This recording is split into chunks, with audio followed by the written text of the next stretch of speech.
Edwards on the drive, goes inside the floater.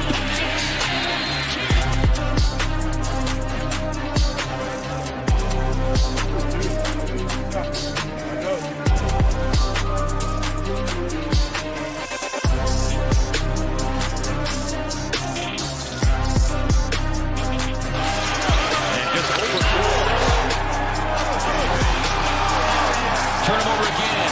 Booker scoops it up. Booker brings the boom.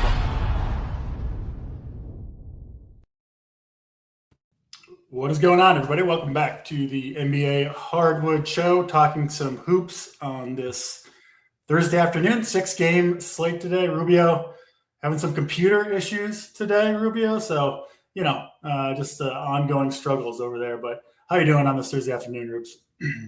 Yeah, I'm getting ready to punch a hole into this Mac and buying a new one. I'll still buy Apple because I'm a fish, and I'll stick with Apple because it's just so easy to use at this point. But yeah, it's the RAM is completely full, and no matter how many things I delete in the world, it somehow stays full, no matter what. I could wipe this computer and clean, and it would somehow still not work. So it'll be fun though. But I'm looking forward to this slate. 6 games, $18 entry on DK. We get the $8 tomorrow, usually on Fridays, so that'll be fun. It's been good. It's been good, DC. We had golf lock earlier today. It's been an absolute fun fest when Pearson Cootie gets 6 birdies in a row. So I'm going to be not quite paying attention entirely this week because they locked all the player prop holes. So yeah, it's probably going to be my least engaged week of the year. Aussie Open. I stayed up until 7 a.m. watching Aussie Open, betting on it, DC. So I'm pretty tired. I can't lie. How many hours per week are you kind of actively gambling or watching sports? Probably too many. I mean, definitely too many. And you know what? It felt great. Going to Publix today because we're getting a massive snowstorm here in the Midwest, right? Mm-hmm. I disconnected from society for an hour, and I shopped, and I spent way too much money on groceries because we might be packed in the house for the next 7 days. So it's brutal. But the best part too, my favorite grocery store, Publix, it's never packed in there. It's never. It's because it's kind of new. Every other store could be completely just absolutely looted through, but not Publix. That they have everything in stock. They got my Red Bulls, they got my Gatorades, they got my I don't eat the fruits and vegetables, but my fiance does. So they had all that stuff in stock. It was great. Yeah. We all know what slowed down your computer, Rubio. The RAM is fine. It wasn't that. You got some other issues going on that we don't need to go further into. How much snow are you getting there? You getting a foot of snow in Cincinnati? We're getting a foot. Yeah, we're getting a foot. It's 8 to 10 with some sleet is the highest probability. Maybe a little bit north of that. And if it goes under that, that probably means just sleet, which means you're just screwed either way. You won't be able to leave. Are you betting on weather events on Polymarket yet? That's a Kalshi thing. We can't do that yet on Polymarket. Come on now. Okay. No, but I'll tell you this. I could take on Kevin Roth in this arena. We'll guess the amount of rain going over a baseball stadium. I like my chances. I don't know, DC. The people that you compete against, they have an insane edge, right? I'm telling you right now. And if you think you have an edge on one of those prediction markets, someone's got a better edge. I guarantee you. It is one of the most crazy markets. It's a story for another day, but you can bet on the highest temperature. And I saw someone clean out for almost 6 digits on it, man. It's pretty disgusting stuff when you really find out who can control the weather. Yeah, well, I got to take the action offline then. Just one versus one, me versus Roth. Not on Kalshi. We'll get that done. Get an independent scoreboard. Yeah, you can do it. I believe in you, DC. I trust your weather model. Yeah, exactly. It's flawless. Never been wrong. Let's get to these NBA games. We start. I usually go by the DraftKings order of games. It would be Denver, Washington, but that's clearly the best game of the slate. Let's start with the Charlotte Hornets. Did you watch that game last night, Rubio? That LaMelo Ball performance?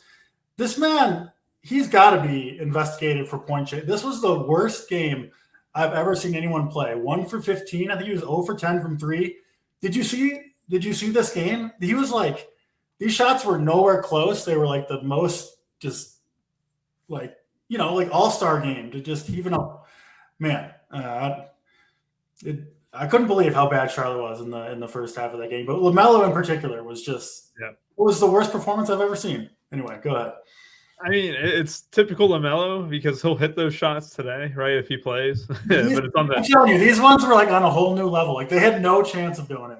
I mean, if you just want, it's just he kills me because I don't think he's a winning player, but at the same time, there's no denying the talent's there. He just doesn't take anything serious. But then again, they play better with him on the floor. Last night was the exception. On a back-to-back, though, just in LaMelo's case, like I really wanted to play him last night, DC, and then he didn't start. And then you knew, like, okay, you don't want to play him if he's not starting. They're on might be their fourth game in 6 nights or 5 nights. I can't remember. No, I'm not playing LaMelo. I just want to go on a rant. Definitely not playing him. I'm just talking about, like, with him having this questionable tag, I do think there's a legitimate chance that he could miss, right? And if he does miss, what does that look like? Zion James, you got Colin Sexton in the works too, Brandon Miller, Bridges, Knuppel, like those guys are fine. The problem is like their prices are just so inflated at this time, right? Like it's $7K for Miller, it's 6.8 for Bridges, it's 6.6 for Knuppel. It's like you're getting an absolute slam either way, but Miller would be my favorite along with Bridges and Knuppel kind of sharing that second tier. Sexton would be, he's okay, right? 4,900. I wouldn't get thrilled by it in any means, but if LaMelo misses, I could be, having a few more Charlotte pieces than I envision right now, because right now with LaMelo in, I mean, it's probably just Miller for the most part, but if you go to Orlando's side, this is a Charlotte team that, as inconsistent as they are, they can play some really good basketball. I don't want to get too carried away with Orlando guys, but with no Franz out after playing in the international series for a little bit, you get Paolo Banchero, 9,300. I love Anthony Black's game, but could you ever see a world where Anthony Black would be 7,300 on January 22nd, DC? If I told you that before the season, Anthony Black is going to be. I haven't been riding the Anthony Black train. It's too late to join now if you've been missing the train, right? Yeah, I mean, he's so good. Like, don't get me wrong, but man. I'm gonna need some drug testing if I pay 7,300 for Anthony Black consistently at this point. But him and Bane, I'd rather have Bane over Black, even though the projection says that you kind of want to lean Black's way. It's a gross game, right? Like, it kind of is. Unless LaMelo were to miss, you're not going to be too thrilled with anyone. It would be Banchero kind of being the top guy, then Miller kind of in that second tier, and then you have a whole bunch of tier 3 plays where it's Bane, it's Wendell Carter, it's Knuppel, it's Bridges. But, I mean, again, not a game that I'm going to be going out of my way for at all, DC. And not to keep it short, but, there's not a whole lot more to say. Your favorite play on each side of the game? Miller and Banchero. Which, I mean, is that cheating? I mean, that's the second. No. I agree with you. I think those are the two best guys. You got plenty of value later on, too, without a doubt. Yeah, I think that's a reasonable answer. I bet LaMelo sits. If you're the coaching staff of the Hornets, you can't in good faith run him back out there and look your team in the eye. You just can't do it. So I bet LaMelo sits this game. Maybe he's even rolled in Rubio and gets a DNP CD. There you go. Lord, you can't do it. Oh my God. I mean, the one for that's what I would do. That's what I would do if the coach. I would see if he's available, and then he wouldn't play a minute after that game. But was he is it true? He was the first person ever to go 1 for 15 in a game. I think I saw that. You can't believe everything you see on Twitter, but I think I saw that. It was crazy. Yeah, and this is exactly true. He doesn't care if it goes in. He just hucking it up there and just see if it falls. So anyway, enough ranting about LaMelo Ball. Let's get to what looks to me like the game of the night. Rubio, we've got the Nuggets and Wizards. Obviously, no Jokic, going to be out a few more games for the Nuggets. Looks like Braun is out, Gordon, Hardaway, Jamal all in, and we'll see on Valanciunas, who's questionable. So kind of a lot going on with Denver, and then same thing on the Washington side, missing Koulibaly, Bagley, Vucevic, so they're really down at the big man spot, which you would think our guy Alex Sarr would get some more minutes here, but I got to be honest, I wouldn't be surprised if he still played 30 minutes just because that's what they do. But this whole Washington team looks good to me, Rubio. I mean, sorting by value on the slate, right? This is SaberSim's point per dollar value. as they have it right now, 2 hours before lock. And the top 6 players are all Washington Wizards. Do you think that's too far? You're obviously going to have to play some Wizards tonight, but the question is going to be how many, I guess, and which ones do you want to play? It's funny because last time we did this slate, we had that weird Utah-Dallas game, right? And I think 12 of the top 13 players on that slate in general had a snowflake. And it didn't matter what your studs did. Like I had SGA and Sengun and absolutely smashed. And, it's kind of a similar spot here where it's like, if you play those Dallas and Utah guys like last week, you're going to have room to spend up. Well, if you play the Washington Wizards guys like Trey Johnson, Justin Champagny, Bob Carrington, you're going to have the ability to spend up. I mean, all those guys are sub 6K. Chris Middleton, we've seen him pop at times too. I don't want to have 4, but I think 3 is going to be in that sweet spot. And Champagny, I mean, he's been unreal. I mean, the Champagny bros, I mean, oh my God.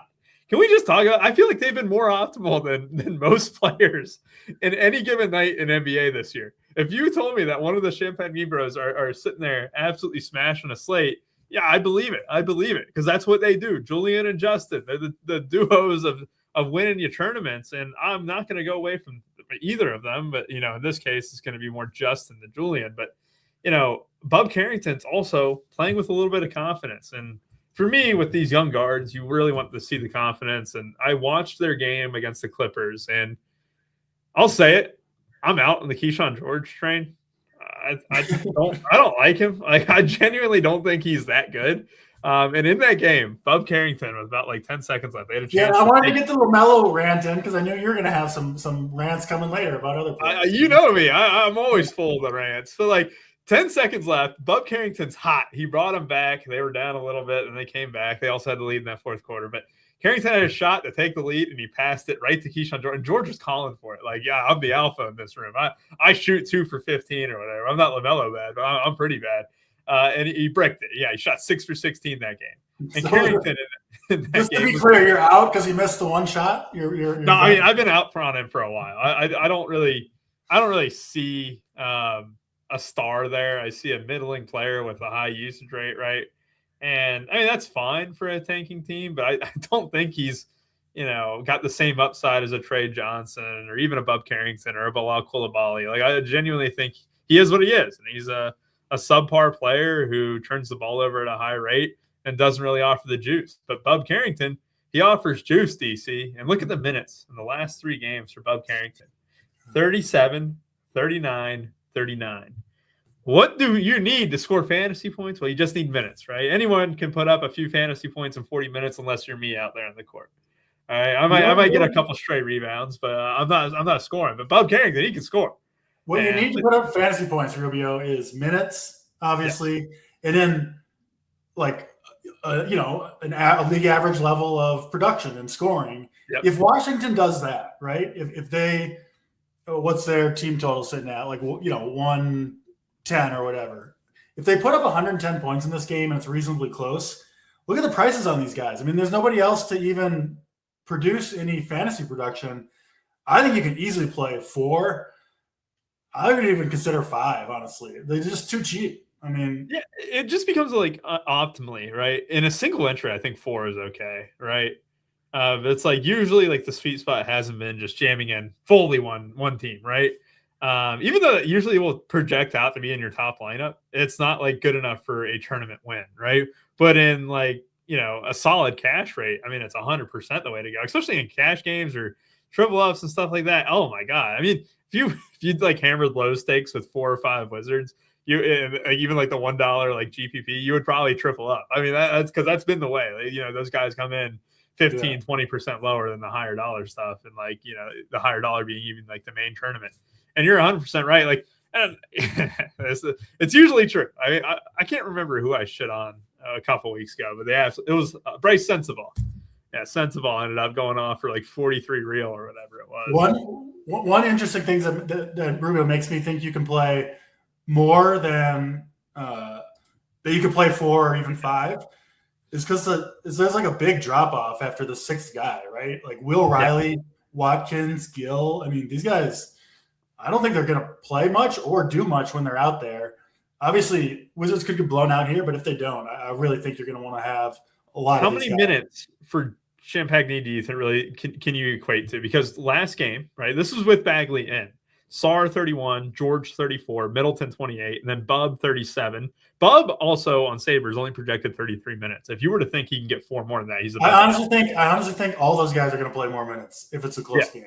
Yeah, and like they went with a 9-man rotation, but Will Riley 18, Jameer Watkins 19, and then it's like I don't think they'll go down to an 8-man rotation. Will it be Anthony Gill who plays small center minute? This kind of leads me to the point of this where, maybe 4 is a great number because Alex Sarr, how do you not play 34 minutes tonight? And I know exactly what you're going to say. And I'm overweight on Alex Sarr every single slate, except when he's on the second end of a back-to-back. That's going to be no different tonight. The problem is he's only played more than 30 minutes twice this month, right? January 6th and January 19th, 31 minutes in both those games. In December, guess how many times he played more than 28 minutes? But he hasn't had a game where both his backups are out. Now both his backups are out. Correct. Anthony Gill can't play more than 3 minutes. Correct. And going back to November, he played north of 30 minutes quite a few times. 30, 31, 37, 32, 38, 33. So he can do it. It's not like they're just he's never going to play more than 30 minutes.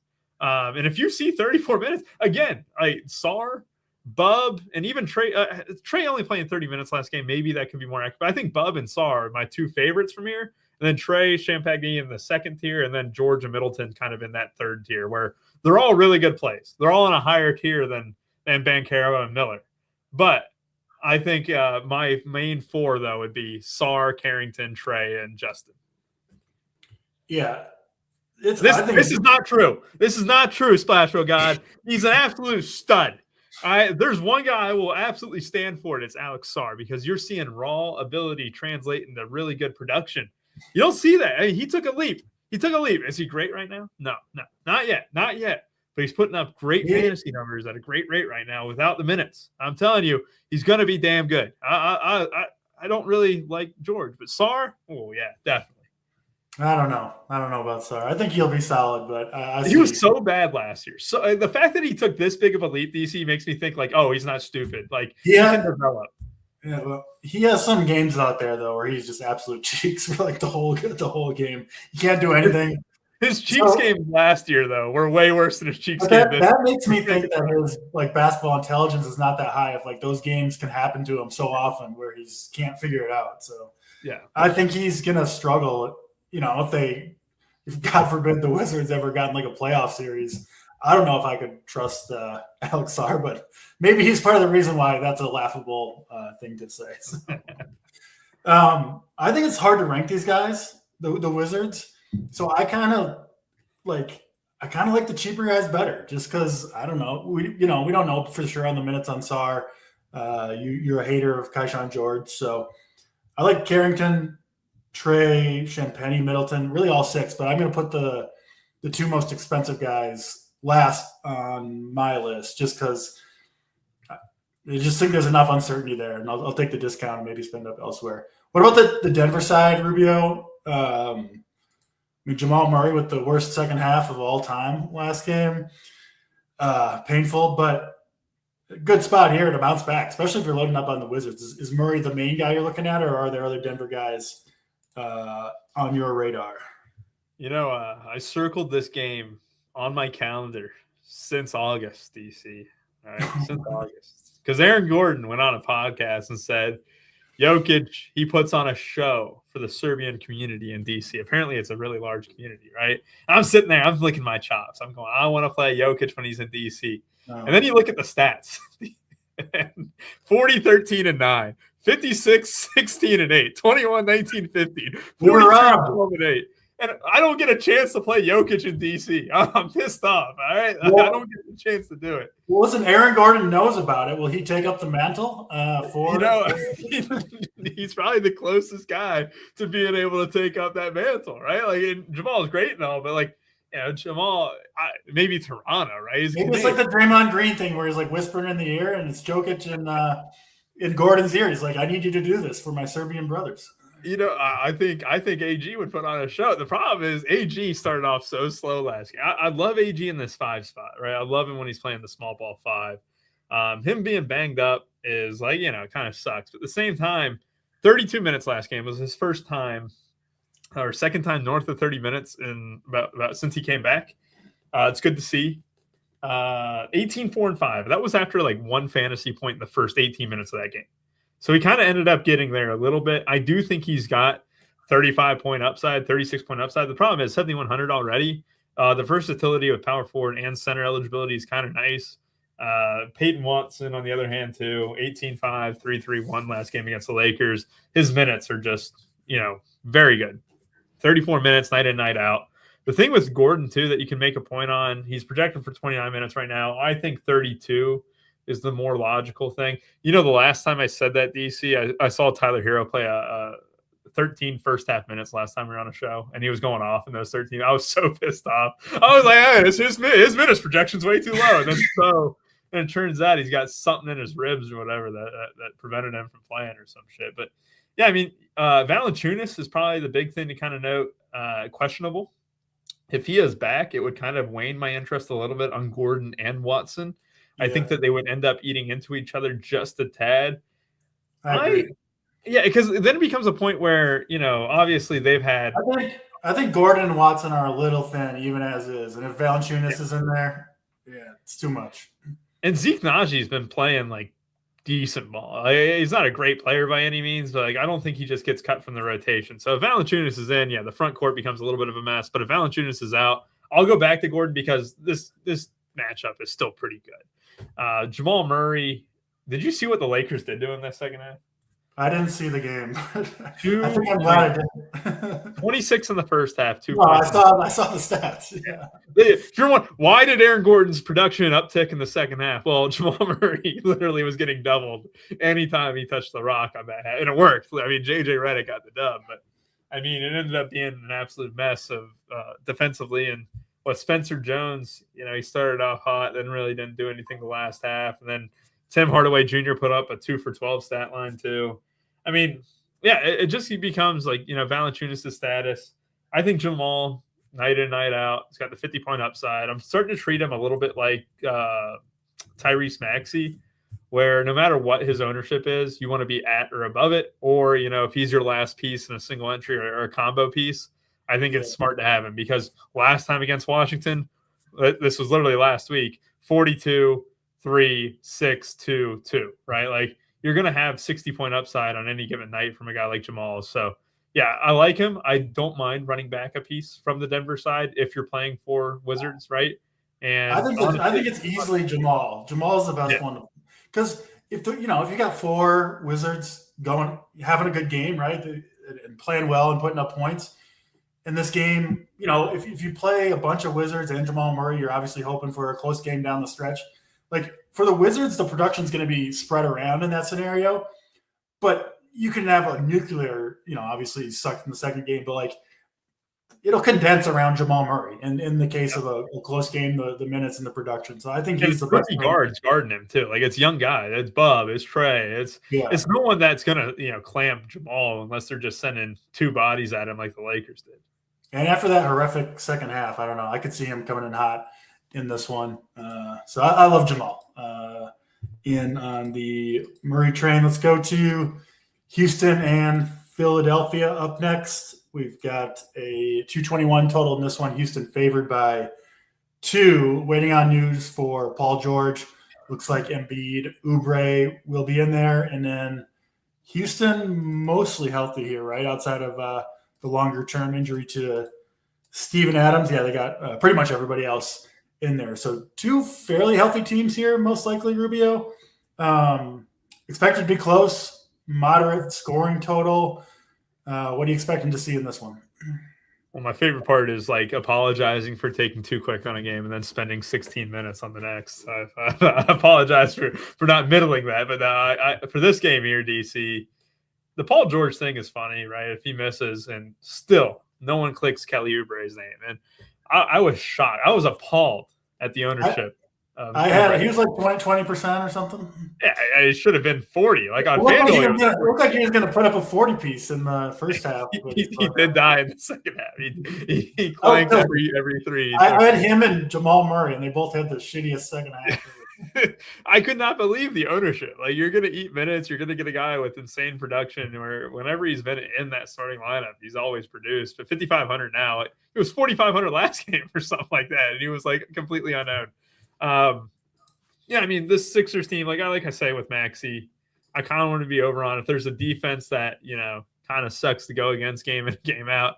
The Rockets would probably be up there with the Amen Thompson matchup and stuff. And even Reed Shepherd, like people love the shit on Reed Shepherd, but they don't really watch stuff. But, like, Reed Shepherd's awesome, man. He's a baller, right? He really, and he's scrappy enough too, where it's like, not to use the word scrappy for Reed Shepherd, but it's like he's, as long as you're annoying on defense, like you can be more than serviceable. And he's like a TJ McConnell that I can actually shoot the three. Yeah, I didn't want to make the comparison, but I mean it's like just like TJ McConnell, right? Like it's just like You're not gonna compare him to LeBron James now. Come on, you gotta find a similar physical stature. The most basic lazy comparison, but it's accurate. It sucks. It's like the worst thing about it. It's like, it's accurate, right? But it's Embiid too, 9,200. It's like, look, the Sixers are in the same boat. They got too many guys who have missed time who could be in with Embiid and George. So the prices are slightly inflated. You're not going to pay $7K for Edgecombe. You're not going to go temp with Grimes and Oubre at 53 and 5,500. So really, you're just left with the studs, and there's no reason to over project Maxey in this matchup in particular. He's going to be 1% owned. If you're playing 20 lineups, throw him in a lineup because he's got the nuke upside. But Embiid is like the only guy who I could see myself playing in like a single entry and being like, okay, this is fine, right? Because with no Steven Adams, that front court, One big thing I think the projections could be missing. The loss of Steven Adams is huge for Houston's interior defense here. I don't know if Sengun can handle Joel Embiid. I think he can win that matchup pretty decisively. So I do like Embiid quite a bit here. I'm with you on that. I think he's the best play on Philly. It's a great point too with Steven Adams missing. Like, he's the toughest dude in the NBA. I think even the strongest wouldn't even be an over exaggeration. So you kind of get rid of that. I mean, there's a reason why.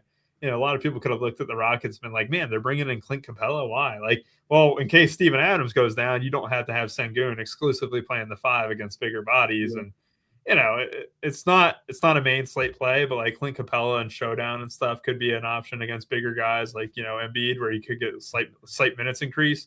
It's the same thing though with the Rockets. Like Sengun, any given night, probably has the most upside in this team because KD's kind of turned more and more into a pure scorer. And with all these guys in, you're not going to see Kevin Durant just absolutely, taking the rock and, putting up 45 fantasy points, like 18-4-7, 18-6-8.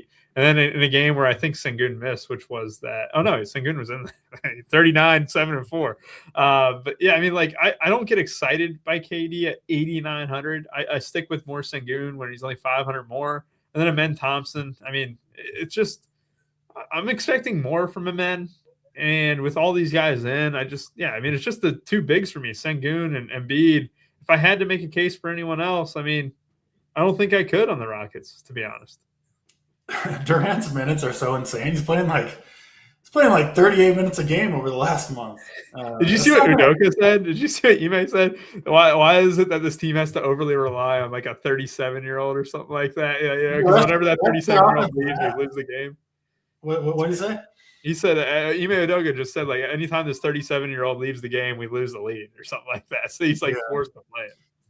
Yeah, the rest of their offense is kind of busted. That's why he plays close to 40 minutes a night. Anything else here? Embiid, the main guy, wanted an Oubre if George misses. Houston side, you're gonna end up. You said Sengun, your favorite. Yeah, and just because, I can't trust anyone else. We're gonna have plenty of value, and you're gonna want to mix up your studs. So Sengun probably would be him and Embiid, and the power forward eligibility I think matters. Like straight up, I'll take Sengun over Embiid. I think Reed Shepherd, a decent play at 4,900 too. He can get hot and put up a decent game. We'll get minutes. He went off that fourth quarter, man. Went off against the Spurs. Wemby, I bet I bet 15 points from Wemby like late on. I'm like, there's no way he goes scoreless in an entire half. Then he scores a garbage time dunk with 1 second left to save his half. And he was one of the worst performers. You talk about LaMelo bad. I mean, Wemby was up there for almost point shaving too. DC, it was ugly. Don't put Wemby in the same conversation as LaMelo. Yeah, the way he dissed Jokic earlier in the year, I kind of lost my lore for him a little bit. I'll say. Next game up, 7:30 Eastern Time. Golden State at Dallas. Golden State favored by 234. Favored by 6, 234 total. Obviously, Warriors lost Jimmy Butler for the season 2 games ago with the torn ACL. And then they gave up that quickly game, right? I think the next night. So they're kind of in a place of turmoil. And obviously, Dallas, too. I mean, we think still Anthony Davis going to get traded. I think so.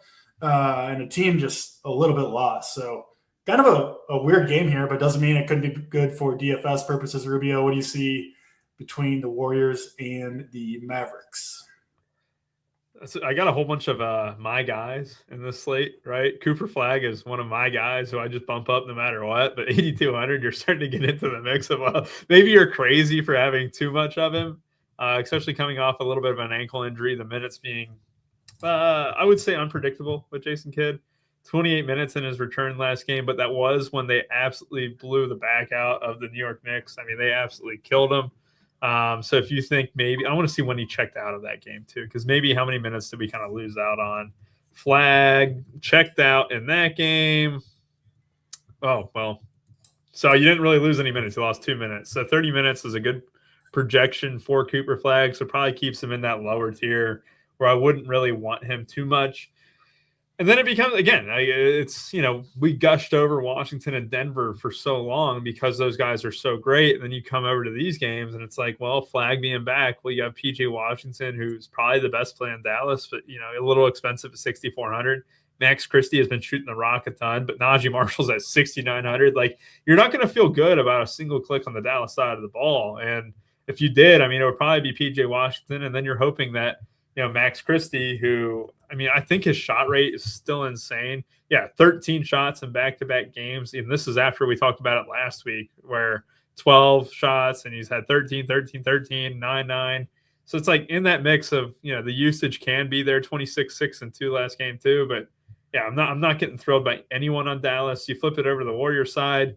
Jonathan Kuminga, baby. You talk about a great second half, showing Steve Kerr why he should have played him.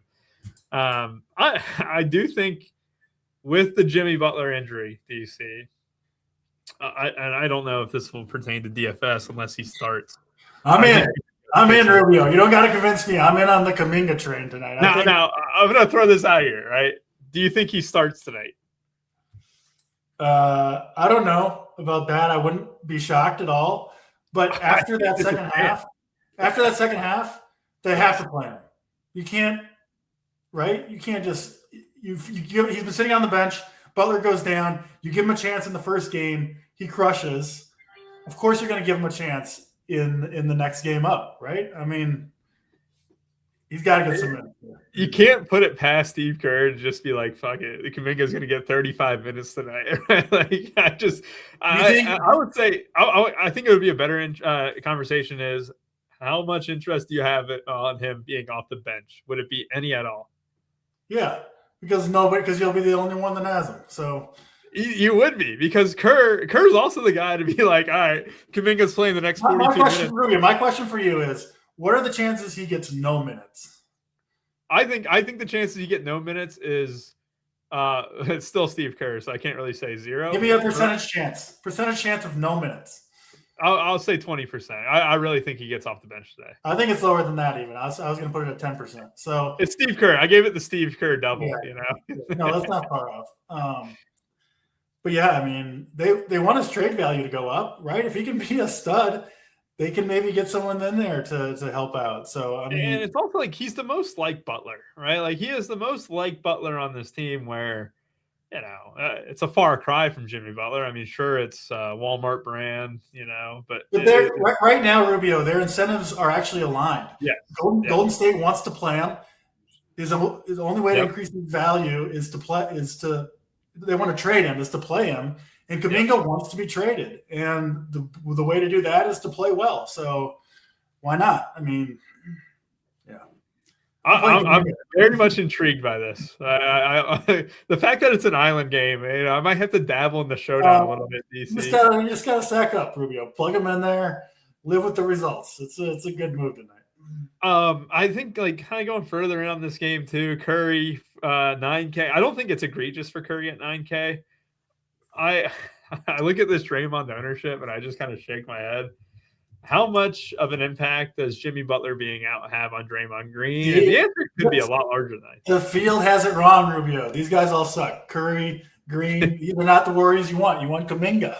That's the man. I mean, I'm in complete agreement there. I do want Kuminga. I'm just trying to make sense of this ownerships because pods. I don't get pods. Sometimes he'll put up some circus shots. He makes them, and then you just see him absolutely play horrible and can't even pass it. The Jimmy Butler injury happened on a pods pass too. But 11-3-2 last game. He was starting only 22 minutes. Didn't really play the last 18 minutes, I don't think. 24-6-4 the game before that. 16-7-6. I think I would have pods in that tier where I could play him in a single entry, but he'd be part of a combo. And then Draymond, I'm not a fan of 5,500 Draymond where he's getting ownership just because Jimmy Butler is hurt. Because at the end of the day, DC, how much is he handing the ball off to Curry 2 more times? Because he's sure as hell not shooting the ball more. Yeah. You don't want to play. Don't play Draymond Green. That's just not a good play tonight. Yeah, I think a little bit on Draymond. I mean, I'm not going to completely fade him, but I'm going to be out on him. I'm going to lower that projection a tad bit. I like Melton, but Melton's at 5K, so it's no, you can't do it. So Kuminga and Pods, my 2 guys from this game. PJ Washington, my favorite Maverick, but that's a low bar. Yeah, the Maverick side of it, I mean, they're going to have no ownership whatsoever. What do we have here? Max Christie, the highest at 5%. Everybody else, super, super low. So if you do like Dallas, you will be alone. But I'm with you. Not a team I'm super interested in. Let's get to Chicago and my Timberwolves up next. 238 total. Minnesota favored by 8. I only claim the Timberwolves when things are good, Rubio. I abandoned them in the tough times. They put me through too much. You watched the Ricky Rubio and Luke Ridnour and Nikola Pekovic days. Yeah, you went through it. I've been there. I've been a fan a long time. Julius Randle questionable. That's the big news here. Waiting for Minnesota. And then, Giddey should be back, probable to play in this one. Really, the good games, Rubio, I think, are mostly at the beginning of this slate. This is another one where I think it's kind of hard to find good value unless Randall misses. Then I think the Wolf side looks much better. Chicago side, though, with Giddey back and, prices are all up because of all the time that he missed. I just really can't get to much Chicago at all. So if Randall's out, Edwards – I think would get quite a big bump. Jaden McDaniels, I would like quite a bit more. Really, all of Minnesota gets a pretty decent bump if Randall sits. Curious who you think gets the biggest one. You could argue for Naz Reid as well. And in any Chicago you're looking at all. Yeah, I mean, it's interesting because if you look at Chicago, they've played decent ball. I don't hate watching this team, which is it's a very high compliment. There's a few teams that suck that I like watching. What's your favorite team to watch? Pelicans. Yeah, that's the Pelicans. It's definitely the Pelicans. I love Queen. Well, I would say the Nuggets when Jokic is healthy, but right now it's the Pelicans by far. I love Queen. I really think that him and Fears, I think they could be 2 guys who you kind of grow up, or it's all of a sudden they're year 4 in the NBA, and all of a sudden they got 2 all-stars under their belts and stuff. I genuinely think that Parigio, they as soon as they got rid of Willie Green, this team upticked and started playing really fun basketball. And the more possessions you get as a young team is going to result in good things. And this is a Bulls team that, with Vucevic has really ticked up his game, but also Jalen Smith turning into one of the better bigs is shocking. As a Pacers fan, it kind of hurts, right? You let him get away. But I kind of look at it too, where Giddey being back, you have a lot of priced up guys. So it's Kobe White, 6,700. Not really going to be too thrilled with, Buzelis is 6K. I mean, I think his role would kind of be, if anything, it might benefit with Gideon. You might get a little bit more service where he's able to kind of 3-and-D basically. Sit in the corner, get a few more catches because Giddey can draw the defenses in. Right now, it's been a lot of Vooch though, a little bit of Kobe White. Herter has looked good, but you're having a whole lot of expensive guys. Only Vooch and White project above 4.6x on Saber. Buzelis could be a guy or kind of in that same mold. So you're not going to play Giddey. He's going to be off a minutes restriction. I would almost say that's a lock. Vucevic also, how much do they go with Smith and Vucevic together with Giddey back? I don't think we saw that too much when Giddey was in. And obviously times have changed, right? They kind of went on a roll with Smith playing a little bit of the 4 next to Vooch. And then, what was it? Randomly, they didn't overlap. I want to say it was one of the Brooklyn matchups or the Utah matchup where they didn't overlap. Yeah, it was 33 minutes and for Vooch, and then it was 20 for Jalen Smith just randomly off the bench. Yeah, that's what was the Brooklyn Nets game, 27, 28 minutes for Vooch, and then Jalen Smith, 31.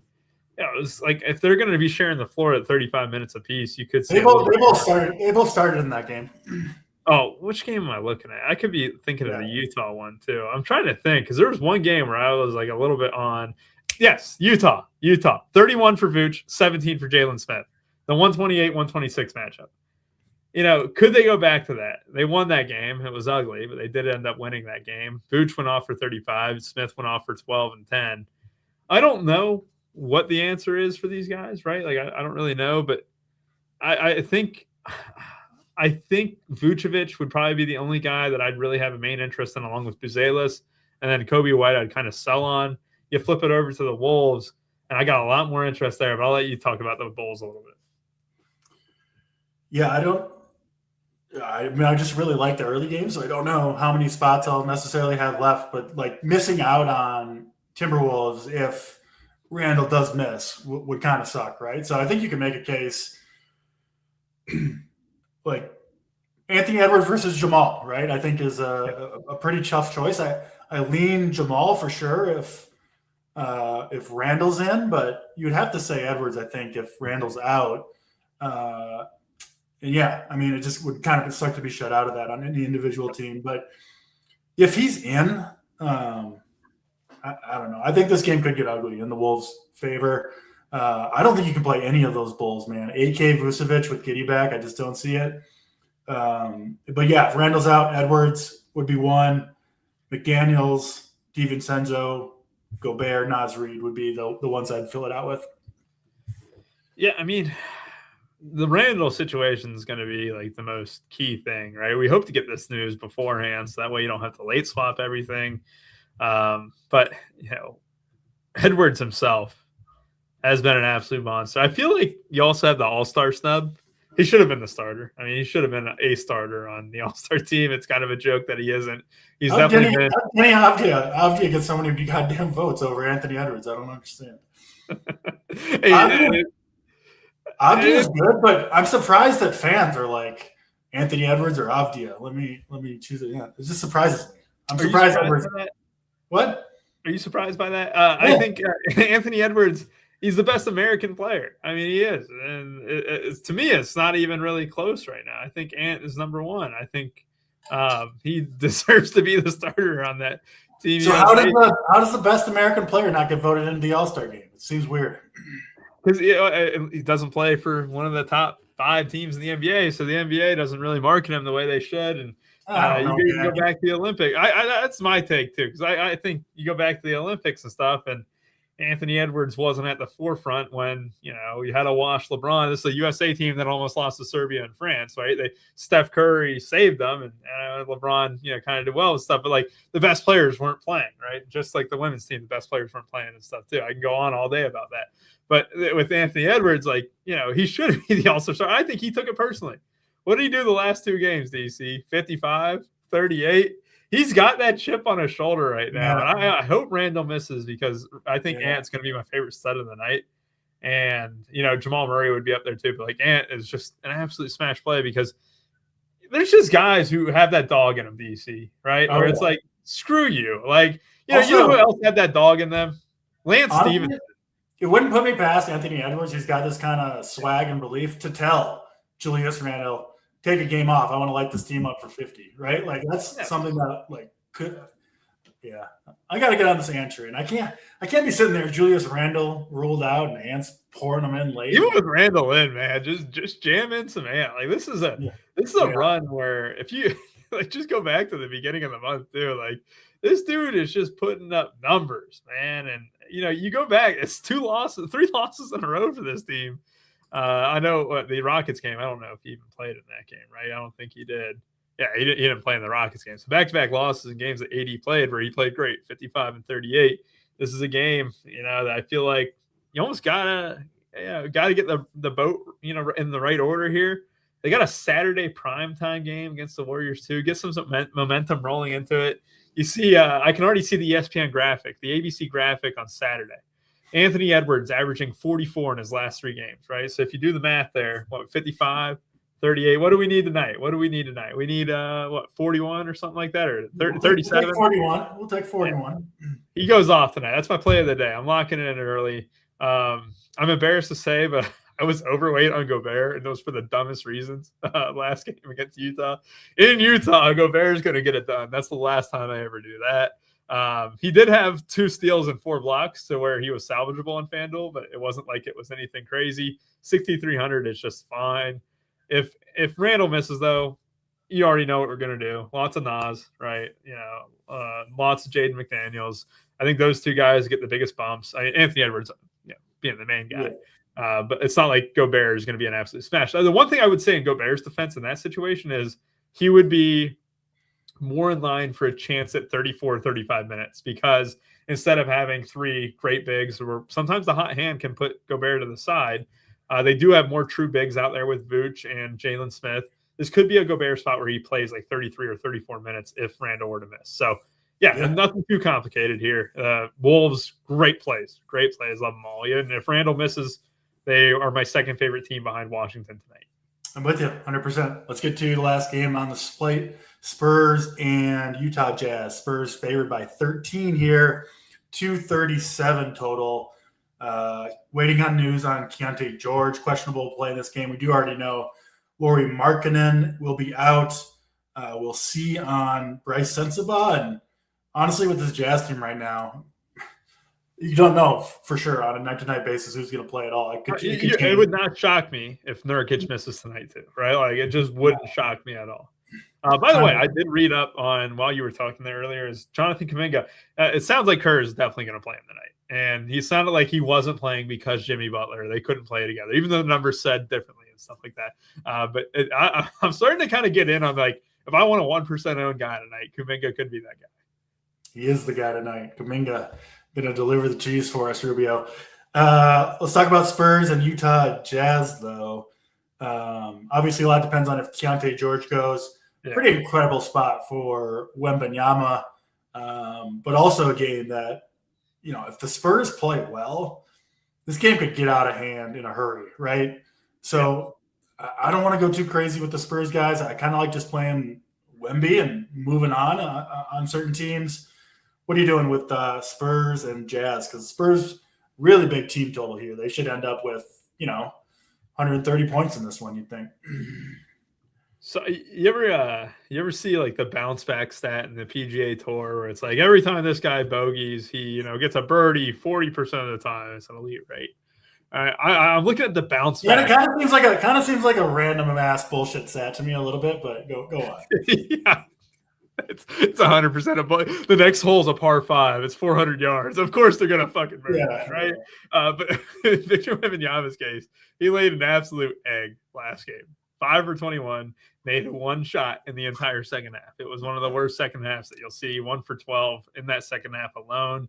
And honestly, the Rockets. I mean, the scariest part about him playing that bad, DC, is that it was Tari Eason locking him down. It wasn't even like a big body or anything like that. It was just like, hey, Wemby, we're okay with you shooting that foul line jumper because you're not going to beat us with it. That's kind of what it felt. And I look at Wemby as like, how many times has Wemby just had an absolute horrible game and just absolutely responded? And the answer is like, you got to look for a game that he kind of played, poor. And there's not many of them. If you want to go back to it, though, he had a 9-point game against Phoenix on November 2nd, and then followed it up with a decent performance, 19, 8-3 and 1-1. But he got in foul trouble that game too. I don't know. I look at Wemby as a guy like 9,700 is the cheapest that we're probably going to see him. He's played 30 minutes last game. He's played 30 minutes in 2 out of the last 3. I want to get in on him, but at the same time, like there's a decent chance that they only play 23 minutes, and they're definitely not going to play him in the fourth quarter if they're up by 30. And with the way this Jazz team has played some games, would it shock you if that's the case? And the answer is no. I think for tournaments, though, if any Utah game ever stays close, how many guys are usually optimal from it? It's a ton. It really is. It becomes an absolute, fest of fantasy points. And you go back to last game, Keontae George. What game was that? That was what Keontae George had 43. It was the Minnesota game. Ant had 38, right? And you also had Jaden McDaniel, 18, 6 and 6. DiVincenzo, 15, 5, 8 and 2. When Utah games stay close, 3 or 4 guys can absolutely break the slate a little bit. And you don't want to completely ignore that. So for the Spurs side, it's Wemby, it's Castle, and then it is a tier down of Keldon, Harper, and Fox. I don't like playing multiple Spurs guards at all. Like I wouldn't click Harper and Castle in the same lineup. I wouldn't click Harper and Fox or Fox and Castle, right? Stick to one guard. Stick to a maximum 2 from the front court. Someone asked a question about Olynyk. I don't think it's an Olynyk thing just because Sochan has been a guy where even when he's healthy, DMPs, and then, I don't know the G League situation at this moment, but like, is Bismack a possibility? Me neither. Right? I also don't know the G League. Yeah, it's like, well, is David Jones-Garcia? Because if they're up by 30, David Jones-Garcia is going to put up 35 fantasy points in the fourth quarter because he's that dude. And he did that in Summer League, and he even does that in a regular rotation game randomly. So, like, I look at it that way where I would not play Olynyk here. I would not play anyone outside the guys who are projecting decent. Champagny, 8 threes in the first half, or it might have been 7 threes in the first half last game. Then didn't hit one in the second half. They scored 12 points or 14 points in the fourth quarter in general. I expect the Spurs to bounce back strong. You flip it over to Utah, and I would be wasting my breath if I said that, Nurkic is going to play or Keontae's in or anything like that. I'll say it this, though. If Keontae's out, Collier would be my favorite 5,700 play on the Utah Jazz, right? I think Ace Bailey sucks. And if Sensabaugh is out, though, Cody Williams would probably be my guy. If Nurkic is out and Love doesn't start, I don't think Love plays either. So you could easily have a situation where Filipowski, again, plays 30-plus minutes at the 5. It's gross. I feel like any time spent in the Jazz right now, DC, is wasted energy, but I don't want to completely dismiss them because I know people, want this information, but it's really hard to say with any confidence what Will Hardy and the Jazz are doing, and they should be, docked every single one of their draft picks for the next 6 years. But Adam Silver is a spineless coward. He is indeed. Spineless coward, Adam Silver. Rubio.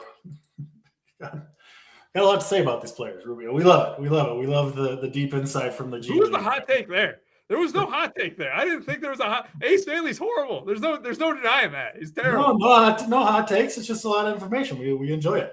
It's a good thing.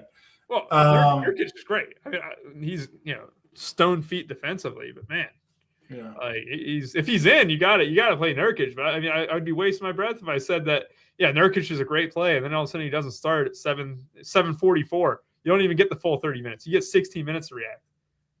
Let's get to the plays of the day, Rubio. But we got to start with the best part of the show, the anti-play of the day, your opportunity to throw shade at a player. Tell the people, maybe throw shade at the market for overvaluing this player. Tell people how dumb they are. Tell this player how much they suck. Who is your anti-play of the day? I've got sorted by ownership here. Please pick someone popular. My favorite game is predicting who you'll take, and I think I know who you're going to take. That's my favorite thing in the world, DC. Is I love predicting who you're going to go. There's no appended projection popped out of nowhere. Yeah, he's a fine value. You can't take no appended. That's too easy. You can't take no appended. that ownership at 40%. Oh, okay. I'm not going to take yours. I know yours. I kind of want to. Can I guess yours real quick? Actually, yeah, go ahead. Draymond Green. You got it. You got it. I'm so good. There's only one way to take these 2 plays for me. I'm going to go Keyshawn George. I love the Wizards. I think George is fine for the usage. Don't get me wrong. He's going to be high owned. My problem with George is I just think he's a little bit underwhelming. I don't think he's a great shooter. I don't think that, anything other than maybe a minutes bump will help him be a better play. And so if he's only going to be sticking at 33, 34 minutes, I think there's a chance that at this ownership, he can be a little bit subpar, to say the least. If he puts up a 15, 5, and 5, I'm not going to be shocked by that. I'd rather have the other guys like Trey Johnson, Champagny. Yeah, I know. I said you have to pronounce the G, apparently, right? That's the issue with you have to pronounce the G with it being there. I probably am pronouncing it wrong, but I'd rather have him. I'd rather have Carrington for sure, and I'd rather have Sarr. So George just kind of shifts down this list where he becomes my 5th favorite Wizard, and I'm pretty hell-bent on probably a max of 4 today. All right. No Keyshawn George or Draymond Green for me. I just think this is the Kuminga game. Who is talking about it both at once. My play of the day, Draymond, the fade of the day. I think the Warriors and Kuminga's incentives are aligned here, looking for a trade. Just lost Jimmy Butler. Big game, first game. Kerr looks like he said he's going to play him again, and he's a really talented player, 4,500. Nobody going to play him. What better play of the day, Rubio, than Jonathan Kuminga? And I think that honestly the Draymond fade fits kind of perfectly with it. So there you go. Jonathan Kuminga, the play of the day for me. Rubio, what about you? Your play of the day? It's hard to go with the play of the day when the guy you're taking is 1% owned, an elite guy, and I'm just going to probably eat a little bit of chalk as a chalk donkey. But you're giving away the low owned play, right?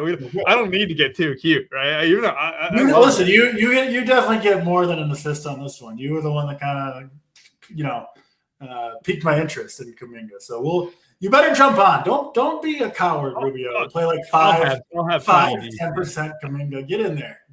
Bump up that projection. That'll be 10 times the field. It's pretty damn good. I'm going to go with my guy, Ant. I just think on a game-to-game basis right now, he's absolutely pissed off at the world in general, the NBA world. It becomes at a certain point where how much respect does Anthony Edwards need to earn, right? He's done it time in and time out, and all of a sudden you snub him from the all-star starters, and the minutes are awesome, DC. 38, 40, 39 minutes. You look at the shots. People yearn for the days of Kobe. Well, I got Kobe right here. 28 shots, 33 shots the last 2 games. He's taken 61 shots in the last 2 games. You're telling me he's going to stop? Oh, he's pissed off. He should be an all-star starter. He is the best American player in the entire world right now. He goes off. He continues this hot stretch, and all of a sudden you're going to see that graphic on ESPN Saturday. ABC, you're going to tune in. Averaging 44 in his last 3 games. And that's because he puts up another 40 burger tonight, DC. Anthony Edwards, my play of the day. I love it. Your winner tonight. 4 Wizards, Jonathan Kuminga, Anthony Edwards. There you go. That's 6 players on the way. Hopefully it ends up going that way. But that'll be the end of the show. Appreciate everybody watching. I'll be back with JSU for Up to Lock Friday for members. That's it for now, though. For Rubio Dimes, I'm DC. We're out of here.